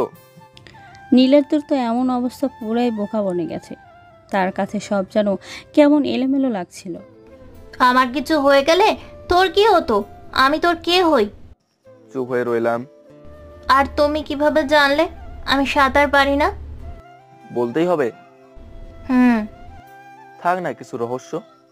আমার কিন্তু এগুলো ভালো লাগে না। তুমি বলবা কি বলবা না? বলতে তো চাচ্ছি না। শুধু আমি একা নই, তোমার পাঠক পাঠিকারাও জানতে চাই। তাই তুমি যদি এখন না বলো তাহলে আমি আবার নদীতে ঝাঁপ দেবো। আচ্ছা বলবো, কিন্তু আগে বলো তুমি কি আমায় ভালোবাসো? জানি না। তাহলে আমিও বলবো না। হ, ভালোবাসি তোমায়, কিন্তু কখন কবে থেকে এটা আমি নিজেও জানি না। তাহলে আজকের ঘটনা শোনার পর থেকে তুমি আর আমায় ভালোবাসবে না? কেন? তাহলে শোনো। বলো। আশরাফকে চেনো? ওনার কথা আমার বাবার মুখে শুনেছি। উনি আর আমার বাবা নাকি বেস্ট ফ্রেন্ড ছিল। তারা নাকি একে অপরকে ছাড়া কিছুই বুঝতো না। কিন্তু আমার বাবা ঢাকায় চলে আসে কাজের জন্য, আর উনি রাজশাহীতে চলে যান, কারণ উনি একজন ওসি ছিলেন এবং তার পোস্টিং হয়েছিল রাজশাহীতে। আমার যখন 11 বছর, তখন বাবা আমাকে বলে আমার প্রাণের বন্ধু আশরাফ আঙ্কেল আর তার পরিবার রোড অ্যাক্সিডেন্টে মারা যায়। সেই দিন আমার বাবা খুব ভেঙে পড়েছিল। আশরাফ আঙ্কেলের নাকি একটা ছেলে ছিল। আমার বাবা আর ওনার ইচ্ছে ছিল আমরা বড় হলে আমাদের দুজনকে বিয়ে দেবে, কিন্তু উনি তার আগেই পরিবার সহ মারা যান। সব মিথ্যে, সব মিথ্যে। আশরাফ সাহেব হলো আমার বাবা। নীলাদ্রি অবাক। অতীত আমার বাবাকে ওখানকার এক ড্রাগস স্মাগলার, তার নাম রিশান, সে আমার বাবা মাকে মেরে ফেলে, কারণ আমার বাবা ওখানে ওদের এগুলো খারাপ কাজ করতে দিত না। 2010 সালে আমার যখন 11 বয়স, দিনটা ছিল সোমবার। আমি বিকালবেলা আমার বন্ধুদের সাথে খেলা শেষ করে বাসায় আসি। আমি বাসায় ঢুকতে যাব, তখন দেখি রিশান তার লোকজন নিয়ে বের হচ্ছিল। আমি গিয়ে আমার বাসায় ঢুকি আর দেখি যে আমার বাবা মাকে ওরা গুলি করেছে। আমি এগুলো দেখে জোরে চিৎকার করে কাঁদতে কাঁদতে মার কাছে যাই। আমার মা ততক্ষণে মারা গেছে, আমার বাবাও তখন বেঁচে ছিল। উনি আমাকে দেখতে পেয়ে বলল, বাবা, আমায় রিশান মেরেছে, আমি তো পারলাম না। তুই এই দেশে থেকে অপরাধীদের পরিষ্কার করিস বাবা, ব্ল্যাক মাফিয়াদের ধ্বংস করে দিবি বাবা। যখন তোর কাজ শেষ হবে তখন তুই আবার ভালো হয়ে যাবি। না বাবা, আমি তোমার কিচ্ছু হতে দেব না। না রে, আমার কাছে আর সময় নাই। আর শোন, আমার ইচ্ছা ছিল যে রাফিয়েলের মেয়ের সাথে তোর বিয়ে দিব। এই কথা বলেই তিনি আর থাকলেন না, চলে গেলেন। আমি আমার মা বাবার দাফন শেষ করে আমার বাবার গুলি নিয়ে চলে যাই রিশানের বাড়িতে। আমি ওর বাড়িতে ঢুকতে জেলেই যতজন আমাকে আটকাতে এসেছিল সবাইকে গুলি করি। তারপর চলে যাই রিশানের বাড়িতে। গিয়ে দেখি ও বসে আছে। আমায় দেখে বলল, রিশান বলল, কে রে তুই এভাবে বাসায় ঢুকে পড়ছিস? BMS। ওকে আর কিছু বলার সুযোগ না দিয়ে শাট শাট করে 3টা গুলি চালাই। একটা ওর কপালে, আর একটা ওর বুকে, আর একটা ওর পেটে লাগে। ওখান থেকেই আমার শুরু হয় মাফিয়া লাইফ, BMS। তারপর আমি চলে আসি কুমিল্লাতে, আর ওখানেই আমার পরিচয় হয় প্রীতম, সিজান, মানিক। ওদের নিয়ে নেই আমার এই মাফিয়া রাজ্যে।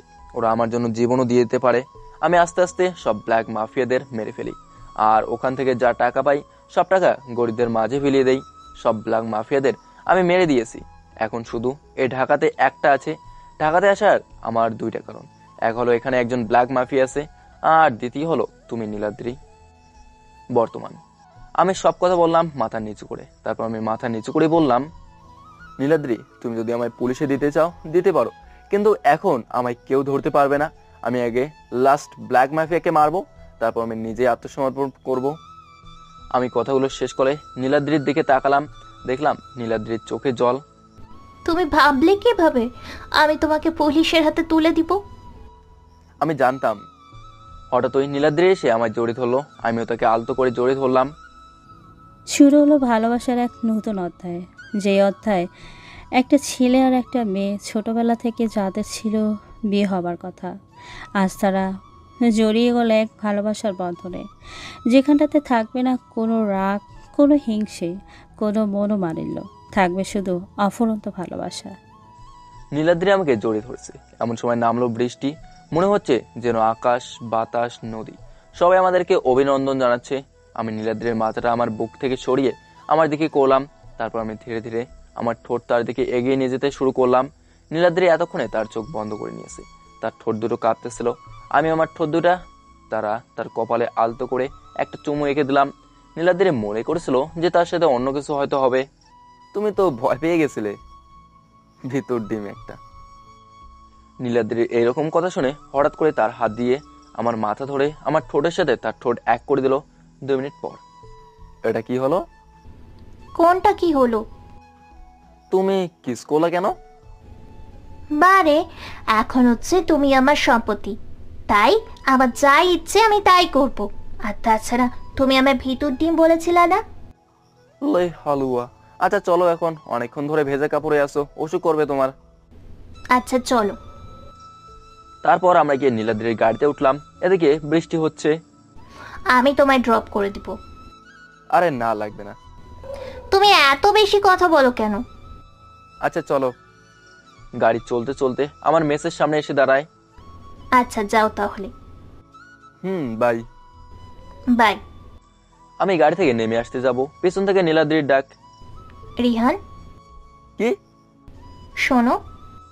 আমি ওর কাছে এগিয়ে গেলাম। বলো। নীলাদ্রি আমার হাত ধরে টেনে নিয়ে আমার কপালে একটা চুমু দিয়ে বলল, বাই। আমি আর দাঁড়ালাম না। এদিকে এই সিজন মানিক, দেখ ভাই একটা মেয়ের সাথে। কই কই? কোথায়? ওরা দুজন গেম খেলতেছিল, কিন্তু প্রীতমের কথায় ওরা রীতিমতো দৌড়ে যায়। ভাই এটা আমি কি দেখলাম? ভাইও একটা মেয়ের সাথে। এই দেখ দেখ, মেয়েটা ভাইয়ের হাত ধরে টান দিল। শুধু টানে দিল না রে, আবার চুমুও দিল। ভাই এই রোমান্টিক সিন দেখে তো আমার মনে এখনো প্রেম করতে চায়। অন্যদিকে আমি আর নীলাদ্রির কাছে দাঁড়াই না, আমি আমার মেসের ভেতরে চলে আসলাম। এসে দেখি ওরা তিনজন আমার দিকে কেমন দৃষ্টিতে তাকিয়ে আছে। কি হয়েছে? আমি কি চিড়িয়াখানার কোনো প্রাণী নাকি যে এইভাবে দেখছিস? আমি এই কথা বলে একটা প্যান্ট আর একটা টি শার্ট নিয়ে বাথরুমে গিয়ে গোসল করে চেঞ্জ করে নিলাম। আমি বাইরে আসতেই দেখি ওরা তিনজন একসাথে। ভাই ভাবিকে আমাদের পছন্দ হয়েছে। আমি অবাক। কি এর ভাবি? কার ভাবি? কেমন ভাবে? ন্যাকা ষষ্ঠী, যেন কিছু জানে না। একটা মেয়ে যে আপনাকে নামিয়ে দিয়ে গেল। তারপর আপনার হাতটাও ধরেছিল। তারপর আপনাকে ইয়েও দিয়েছিল। আমি তো বুঝে ফেলছি এরা সব দেখছে। নীলাদ্রির উপর আমার এখন খুব রাগ হচ্ছে। ওর এখানে এসে চুমু দেওয়া লাগবে কেন? তা ভাই ভাবির নাম কি? কি আর করার, আমার সবকিছু ঠিকঠাক বলা ছাড়া। নীলাদ্রি। কোথায় পড়ে? আমি আর ও একই ক্লাসে পড়ি। কার মেয়ে? এমপির। কি? রে। তারপর ওদেরকে নদীর পাড়ের সবকিছুই খুলে বলি। ও ভাই বুঝলাম, তার মানে এই মেয়েটাই আপনার ছোটবেলার রাজকুমারী। এদিকে নীলাদ্রির বাড়িতে এসে ফ্রেশ হয়ে জামা কাপড় চেঞ্জ করে নিল। কি রে, আজ এত দেরি হলো কেন? বন্ধুদের সাথে একটু ঘুরতে গেছিলাম। তা না হয় বুঝলাম, কিন্তু তোকে আজ এত খুশি খুশি লাগছে কেন? বলি ব্যাপারটা কি? এমনি। অন্যদিকে রাত 11টা বাজে। শোন, তোরা বিএমএস এর খোঁজ পেয়েছিস?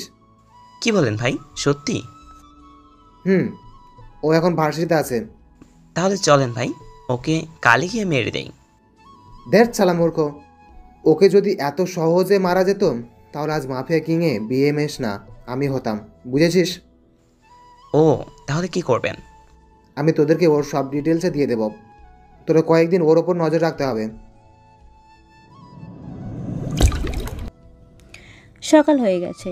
নীলাদ্রি ভার্সিটিতে এসে রিহানের জন্য অপেক্ষা করতেছিল, কিন্তু রিহান এখনো আসছে না। নীলাদ্রি অপেক্ষা করতে করতে দেখে রিহান আসতেছে। নীলাদ্রি রিহানের কাছে যাওয়ার আগেই সেখানে নীলাশা চলে আসে। আমি দেখতেছি নীলাশা আমার দিকে আসতেছে। এই তোমার আসতে এতক্ষণ লাগে, আর কাল তুমি আসলে না কেন? চুপ হয়ে রইলাম। নীলাশা আমার হাতটা ধরে আমি নীলাদ্রির দিকে তাকালাম, কেমন যেন রাগী দৃষ্টিতে তাকিয়ে আছে। কি হলো বলো? ঘুম থেকে উঠতে দেরি হয়ে গেছিল। নীলাশা আমার আরো কাছে এগিয়ে আসলো। ও, এমন সময় দেখি নীলাদ্রি আমাদের কাছে এসে গেছে। এই মেয়ে সরো। নীলাশাকে আমার কাছ থেকে সরিয়ে দিয়ে, কেন?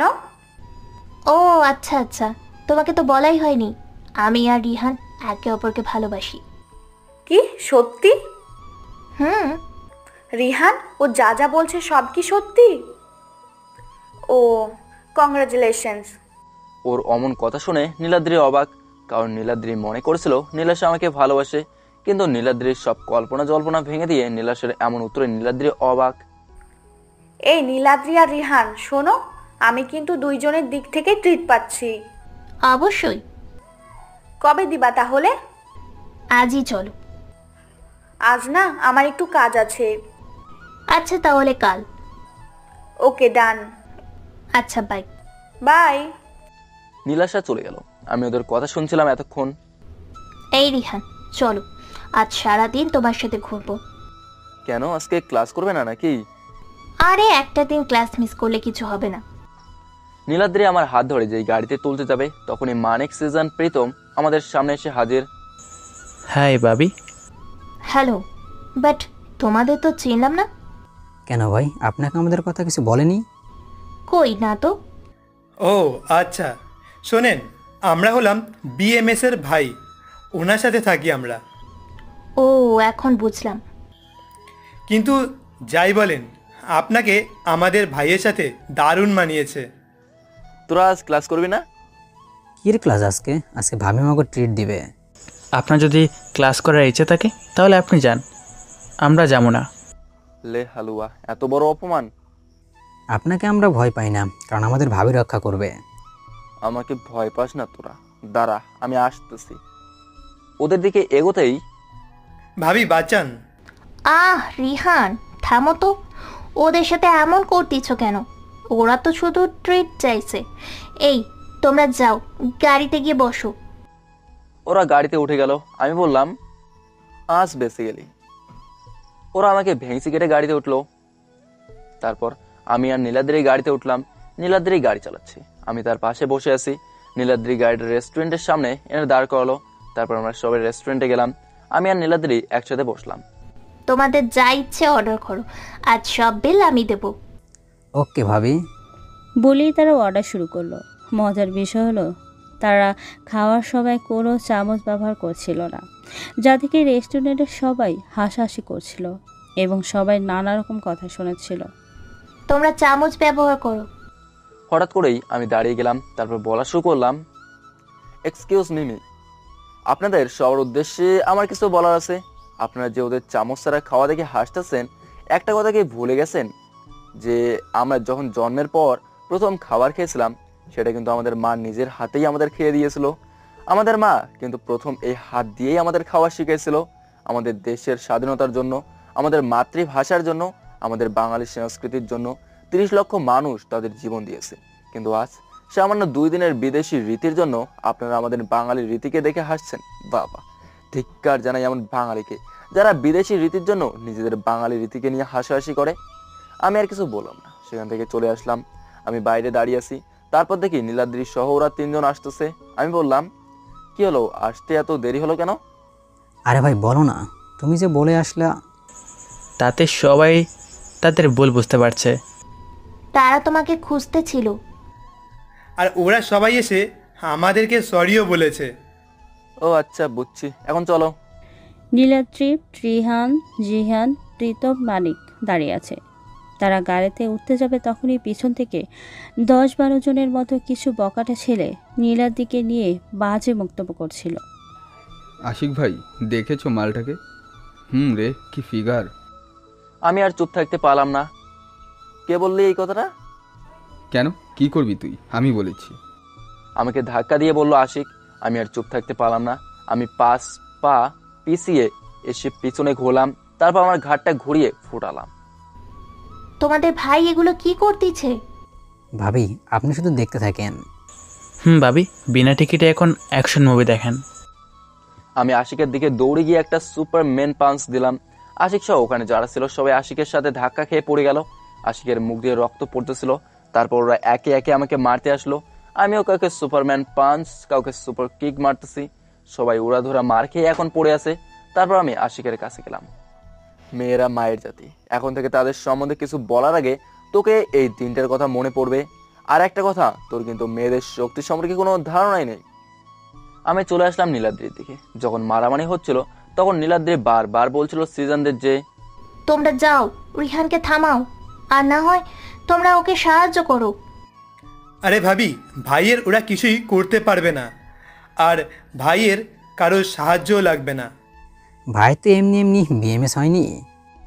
আমি মারামারি শেষ করে তাদের কাছে গেলাম। ভাই তুমি কি মারটাই না মারলা ওদের। হয়েছে, এখন চল। তারপর সবাই গাড়িতে উঠলাম। নীলাদ্রি ড্রাইভ করছিল। আচ্ছা রিহান, তুমি কবে এগুলা ছেড়ে দিয়ে সাধারণ মানুষ হয়ে যাবে?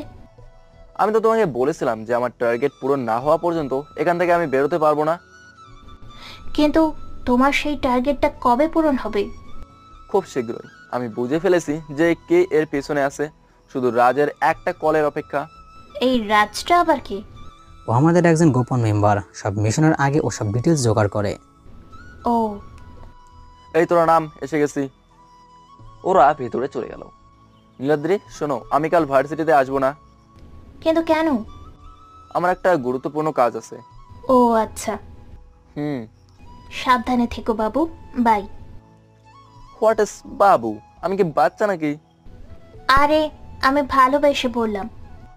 ও আচ্ছা, বাই। বাই। নীলাদ্রিও চলে গেল। আমি বাড়ির ভেতরে আসলাম। এসে দেখি ওরা তিনজন একসাথে বসে আছে আর গেমস খেলছে। আমি একটা লাঠি নিয়ে গিয়ে ওদের সামনে একটা বাড়ি দিতেই ওদের হুঁশ ফেলো। তোদের মধ্যে কে যেন বলেছিল নীলাদ্রির সামনে যে আমাকে দেখে তোরা নাকি ভয় পাস না। ওরা একে অন্যজনকে দেখাচ্ছে। ওদের অবস্থা দেখে আমি হাসতে হাসতে শেষ। ভাই প্রীতম বলছিল। আরে শুধু শুধু আমায় বাস দিচ্ছিস কেন? ওই কথা তো মানিক বলেছিল। না ভাই, আমি বলিনি ওই কথা, সিজন বলেছে। আমি বললাম সবাই কান ধরে 10 বার করে উঠবস কর। ওরা তাই করলো। আমি ওদেরকে বললাম যে আজ রাতে এক জায়গায় যাব, রেডি থাকিস। রাত বাজে 1:17। যখন এই ব্যস্ত শহর গভীর খুবই আচ্ছন্ন, তখনই এক হিংস্র সিংহ পেরিয়ে আসবে। তার হিংস্র রূপে তার তাণ্ডব নীলা চালাবে এই ব্যস্ত নগরীর কিছু অপরাধের উপর। এই মানিক, সিজন, প্রীতম, রেডি হয়ে নেয়, মিশনে যেতে হবে। ওকে ভাই। আমি আমার সেই ড্রেস, নীল প্যান্ট, নীল জ্যাকেট, একটা নীল হ্যাট ও নীল মাস্কের মধ্যে কঙ্কালের ডিজাইন করা মাস্ক পরে নিলাম। আমার কাছে একটা ডেজার্ট ইগল, যেটা আমার ফেভারিট পিস্তল। এক কথা, ইসরায়েলের এই একটা জিনিসই আমার ভালো লাগে, কারণ এই ডেজার্ট ইগলের ধ্বংসাত্মক ক্ষমতা অসাধারণ। আর আমার বাম হাতের জ্যাকেটের নিচে একটা গুপ্ত পকেট আছে, এটা কেউ জানে না। সেই পকেটে .2 ক্যালিভারের একটা পিস্তল লুকানো আছে। আমরা চারজনই একই পোশাক পরে বের হই, because this is the symbol of our BMS। আমরা বের হয়েছি, তিনজনের কাছে 3টা বাইক। আজ আবারও এক হিংস্র প্রাণী বেরোবে, কিন্তু আজ রক্তের নেশা নয়, অন্য এক কাজে। আমাদের বাইকগুলো এসে একটা পুরনো গোডাউনের কাছে এসে থামলো। আর হ্যাঁ, সেই গোডাউনটা হলো রাফাতের গোডাউন। আমরা তিনজন বাইক থেকে নেমে গোডাউনের ভেতরে চলে গেলাম। আমাদের এমন পোশাক দেখে রাফাতের লোকেরা বলে, কে রে তোরা, এইখানে এসেছিস কোন সাহসে? এই কি বললি তুই? কেন, শুনিসনি নাকি? এইবার রাফাতের লোকেরা আমাদের মারতে আসতেছিল। তার মধ্যে রাফাত এসে যায়। সে এমন দেখে তার লোকদের মধ্যে থেকে একজনকে কষিয়ে চর মারে। তারপর বলে, তোরা কি জানিস উনি কে? উনি হলেন আমাদের বাংলাদেশের নাম্বার 1 মাফিয়া, যার নাম শুনলে সবাই থরথর করে কেঁপে ওঠে। রাফাতের কথা শুনে ওর সব লোক হাঁটু মুড়ে বসে যায়। প্রীতম আমাকে একটা চেয়ার এনে দিল। আমি বসলাম, তারপর একটা সিগারেট ধরালাম। ভাই, আপনি কেন এখানে আসতে গেলেন? আমাকে বললে তো আমি চলে যেতাম। আসলাম তোকে দেখতে, কেমন কাজকর্ম করতেছিস। তারপর ওর সাথে আরো অনেক কথাবার্তা হলো। আমি যে চলে আসতে যাব তখন রাফাতের ডান হাত আশরাফুল আমার দিকে তাকিয়ে মুচকে হাসলো। আমিও তার দিকে তাকিয়ে হাসলাম। তারপর আমরা চলে আসলাম। আমরা আসার পর এই তোরা গিয়ে ওর প্রেমিকা নীলাদ্রিকে ধরে নিয়ে আন। কালকেই হবে ওর শেষ দিন। বড্ড বেশি বার বাড়ছে ও। ওর ডানা আমি কাল কেটে দিব। বলেই রাফাত আর তার লোকেরা হাসা শুরু করলো। সকাল হয়ে গেছে, আমার অনেক আগেই ঘুম ভেঙে গেছে। ভাই আজকে আমরা ভার্সিটিতে গেলাম না কেন? হ্যাঁ ভাই, কেন গেলাম না? কারণ আছে রে, একটু সবুর কর, তাহলেই তোরা বুঝতে পারবি। এদিকে নীলাদ্রি তার গাড়ি নিয়ে যাচ্ছে ভার্সিটির উদ্দেশ্যে। হঠাৎ করে তার গাড়ির সামনে পিছনে ডান বামে চারদিক থেকে 4টা গাড়ি এসে সেখান থেকে লোকজন টেপে নীলাদ্রিকে বের করে। কলার ফ্রম মাখা রুমাল শুকিয়ে অজ্ঞান করে তুলে নিয়ে যায়। অন্যদিকে ফোনটা বেজে উঠলো আমার। রাজের কল আসছে। হ্যাঁ রাজ, বল। ভাই আপনার সব সন্দেহ ঠিক। আমি আগেই বুঝে গেছিলাম। ভাই আমি এখানে আছি। ওকে, তুই ওখানে থাকিস। ফোনটা কাটার পরে আরেকটা ফোন আননোন নাম্বার থেকে। হ্যালো, কে? আমি রাফাত। রাফাত বল। তা আজ তুই অন্য নাম্বার থেকে? শোন, আমাকে আর তুই করে বলবি না। আর তোর আনারকলিকে আমি এখানে তুলে এনেছি, বুঝছিস? ওকে যদি বাঁচাতে চাস তাহলে আমাদের ডেরায় চলে আয়। এ রাফাত, তুই কিন্তু বিরাট বড় ভুল করতেছিস। Hello hello. ফোন কেটে গেল। যেটা ভেবেছিলাম সেটাই হলো। আমি আর দেরি না করে চলে গেলাম ওর গোডাউনে। আজ আমি আমার আর বিএমএস এর ড্রেস না পরে সাধারণ ড্রেস পরে চলে গেলাম। শুধু আমার ফেভারিট গানটা নিয়ে বেরিয়ে পড়লাম। তোরা রেডি থাকিস, রাফাত নীলাদ্রিকে কিডন্যাপ করে আমাকে হুমকি দিচ্ছে। কি, ওর এত বড় সাহস? আমি গেলাম। তারপর আমি আমার বাইক নিয়ে বেরিয়ে গেলাম। আমি চলে আসছি রাফাতের গোডাউনে। রাফাতের গোডাউনে ঢুকে আমি দেখলাম নীলাদ্রির মুখ বাঁধা। সে আমাকে দেখেই কিছু বলার চেষ্টা করলো, কিন্তু তার মুখ বাঁধা থাকায় কিছু বলতে পারলো না। রাফাত আমাকে দেখে, আসুন হিরো আসুন। তুই এই কাজ করে অনেক বড় ভুল করেছিস। এই এই এই গলা নামিয়ে কথা বল। আর মনে রাখিস, এটা তোর এরিয়া না, তাই হিরোগিরি কম দেখা। আমি ওর কথা শুনে হাসতে থাকলাম। কিরে, অগ্রিম মৃত্যু শোকে পাগল হয়ে গেলে নাকি যে এরকম পাগলের মতো হাসছিস? না রে, আমি তোর মৃত্যু দেখতে পেয়ে হাসছি। শোন ভাই, এইসব তোর স্বপ্নই থেকে যাবে। আচ্ছা শোন, তোর মরার আগে শুনে যা, তুই যে ড্রাগস স্মাগলার, নারী পাচারকারীদের খুঁজতে এখানে এসেছিস, সেটা আর কেউ নয়, সেটা হলাম আমি। কিন্তু তুই সেটা ধরতেই পারিসনি। আর আমি তোর সাথে থেকেই তোর সাথে গেম খেলেছি কিন্তু তুই সেটা ধরতেও পারিসনি। আর আজ তোকে মেরে আমি হব mafia king. Boys, so let starts. ওকে গুলি করে সবাই ওর বুক ঝাঁঝরা করে দাও।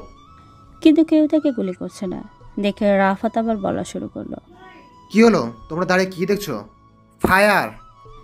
কিন্তু কেউ গুলি চালাচ্ছে না। তারপর রিহান হাসা শুরু করলো। কি হলো, এরা কেন তোর কথা শুনছে না? এই কথা বলেই রিহান আবার হাসা শুরু করলো। তাহলে শোন, তোর ভাইকে মারার পর তোর ডান হাত হিসেবে যে তোর দলে যোগ দেয় সে হলো আশরাফুল, আর আশরাফুল হলো রাজ। আমার কথা শুনে রাফাত সহ ওখানে থাকা সবাই অবাক। ততক্ষণে সিজন প্রীতম মানিকও চলে আসছে। আমি আবার বলা শুরু করলাম। রাফাত শোন, তোর উপর আমার অনেকদিন থেকেই সন্দেহ ছিল তোর উপর। তখন তোর ভাই ছিল তোর ডান হাত, কিন্তু আমি তাকে মেরে দেই, কারণ সে নীলাদ্রিকে তুলে নিয়ে গেছিল। তোর ভাই মারা যাওয়ার পর আমি রাজকে তোর দলে ঢুকে দিলাম আশরাফুল হিসেবে। আর আশরাফুল ওরফে রাজ আমি তোর সব কুকুরতির খবর দিতে থাকে। আমি একটা শর্টের সময় খুঁজতেছিলাম তোকে মারার, আর সেটা এসেও গেল। শোন, এই মাফিয়ার দুনিয়াটা তোর মতো বাচ্চাদের জন্য নয় রে।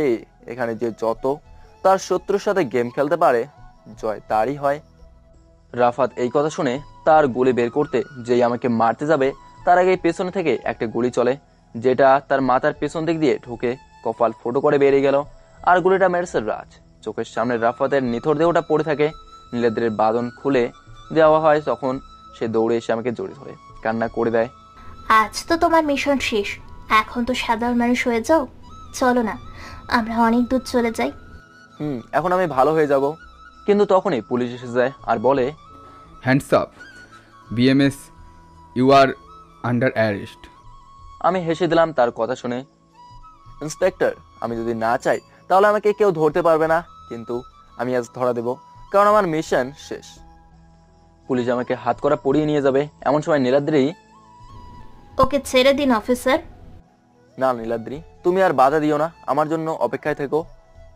নীলাদ্রি আর কিছু বললো না। তখন সিজন, প্রীতম, মানিক, রাজ ওরা বলে, ইন্সপেক্টর ভাইয়ের সঙ্গে আমরা জড়িত ছিলাম, তার প্রত্যেকটা কাজে আমরা জড়িত, তাই আমরা সমান অপরাধী ও দোষী। ওদের কথা শুনে আমার চোখ দিয়ে আপনা আপনি জল পড়লো। তারপর ইন্সপেক্টর আমাদেরকে নিয়ে চলে গেল। পরের দিন আদালতে তোলা হয়েছে আমাদের। আপনাদের কিছু বলার আছে? হ্যাঁ ইওর অনার। আমি একটা দীর্ঘশ্বাস ফেলে বলা শুরু করলাম। আমার বাবা একজন পুলিশ অফিসার ছিলেন। সে তার কর্তব্যের জন্য জীবন দেন। তিনি ড্রাগস স্মাগলারদের হাতে খুন হন। এবং আমার মাও আমার বাবা মারা যাওয়ার আগে বলেছিল দেশ থেকে সন্ত্রাস দূর করতে। আমিও তাই করেছি। আইন যাদেরকে ধরতে পারেনি আমি তাদেরকে মেরেছি এবং তাদের কাছ থেকে পাওয়ার টাকা আমি গরিবদের মাঝে বিলিয়ে দিয়েছি। আমি আজ অব্দি কোনো নিরপরাধ মানুষকে মারিনি। আমি শুধু তাদেরকেই মেরেছি যারা অসংখ্য খুন করেছে। আজ আমি দেশ থেকে সব অপরাধীদের শেষ করেছি। আপনার কাছে যদি মনে হয় আমি কোনো দোষ করেছি তাহলে আপনি যা শাস্তি দেবেন আমি সেটাই মাথে পেতে নেব। That's all your honour. অন্যদিকে সারা দেশে ছড়িয়ে পড়েছে বিএমএস গ্রেপ্তার রয়েছে। সারা দেশে সাধারণ মানুষরা আন্দোলন করছে। আদালতের সামনে অসংখ্য মানুষের ভিড়। তারা সবাই বিএমএস এর মুক্তি দাবিতে আন্দোলন করছে, কারণ বিএমএস আজ অবধি কোনো নির্দোষ মানুষকে খুন করেনি এবং সে সর্বদাই গরিবদের সেবায় নিয়োজিত থেকেছে। তাই বিএমএস এর মুক্তি চায়। অন্যদিকে আদালতের সবার চোখে জল। তারপর জজ সাহেব অনেক ভাবনা চিন্তা করার পর তার রায় দিচ্ছে। সকল দিক দিয়ে বিবেচনা করে আদালত এই সিদ্ধান্তে উপনীত হয়েছে যে বিএমএস ওরফে রিহান যাদেরকে খুন করেছে তারা সকলেই ড্রাগ স্মাগলার এবং নারী পাচারের মতন ঘৃণ্য কাজের সঙ্গে জড়িত ছিল। তাছাড়াও রিহান গরিবদের বন্ধু হিসেবে পরিচিত, কিন্তু সেই আইনকে নিজের হাতে তুলে নেওয়ায় এই আদালত তাকে 5 লক্ষ টাকা জরিমানা করেছে। এই রায় শোনার সাথে সাথে আদালত যারা উপস্থিত ছিল তাদের সবার মুখে হাসি ফুটল এবং যারা আন্দোলন করছিল তারাও আজ খুব খুশি। আমি আদালত থেকে বের হলাম। বের হয়ে দেখি অনেক অনেক মানুষ আমার জন্য অপেক্ষা করছে। আমি দেখলাম নীলাদ্রির সহ তার বাবা আছে আর নীলাদ্রির সাথে আরো 4 জন মেয়ে যাদের আমি কখনো দেখিনি আগে। নীলাদ্রি আমাকে দেখে দৌড়ে এসে জড়িয়ে ধরে। তারপর তার বাবা আমাকে বলল, বাবা তুমি আমার বেস্ট ফ্রেন্ড আশরাফের ছেলে, এখন নতুন জীবন শুরু করো আমার মেয়েকে নিয়ে। আঙ্কেল। আমি সিজনদের খুললাম। তারা দেখি একটু দূরে দাঁড়িয়ে আছে। আমি তাদেরকে ইশারায় ডাকলাম। তারা মনে করেছিল আমি তাদের কথা ভুলে গেছি, কিন্তু তাদের ধারণা ভুল করে। আমি যখন তাদেরকে ডাকলাম তারা এক দৌড়ে এসে আমাকে জড়িয়ে ধরে কেঁদে দিল। আমি বললাম, তোরা আমার নিজের ভাইয়ের থেকেও বেশি কিছু, তোদেরকে ছেড়ে আমি থাকি কি করে? তারপর আমি নীলাদ্রিকে বললাম, নীলাদ্রি এদের 4 জনকে তো চিনলাম না, শুধু একজনকে চিনি, সে হলো নীলাশা। এ হলো নিশি, এ হলো রিনা, আর এ হলো লামিয়া, আর এরা হলো তোমার এই 4 ভাইয়ের গার্লফ্রেন্ড। নিশি হলো সিজনের, আর নীরা হলো প্রীতমের, আর লামিয়া হলো মানিকের। আর জানো নীলাশা কে তুমি? আমি ভুল ভাবতাম, সে হলো রাজের প্রেমিকা। কি? আমি তো এগুলো কিছুই জানি না। তারপর আমি রাজদের দিকে তাকালাম। দেখলাম ওরা 4 জন লজ্জায় মাথা নিচু করে আছে। হয়েছে, আর লজ্জা পেতে হবে না, যা করার করেই ফেলছিস। যা, যে যার যার মতো করে তার গফের সাথে গিয়ে দাঁড়া। সবাই যে যার মতো দাঁড়ালো। আমি নীলাদ্রির কাছে গিয়ে বললাম, নীলাদ্রি আজকে তো আমাদের এই মাফিয়া গল্পটা শেষ হলো, তোমার কিছু বলার আছে নাকি? তাহলে বলে ফেলো। সকল পাঠক পাঠিকাদের উদ্দেশ্যে বলতেছি, এতদিন ধরে সাথে থাকার জন্য আপনাদের অসংখ্য ধন্যবাদ। আর পুরো গল্পটা আপনাদের কেমন লেগেছে দয়া করে জানাবেন। আবার দেখা হবে কোনো নতুন গল্পে। ততক্ষণ অবধি সুস্থ থাকুন, ভালো থাকুন।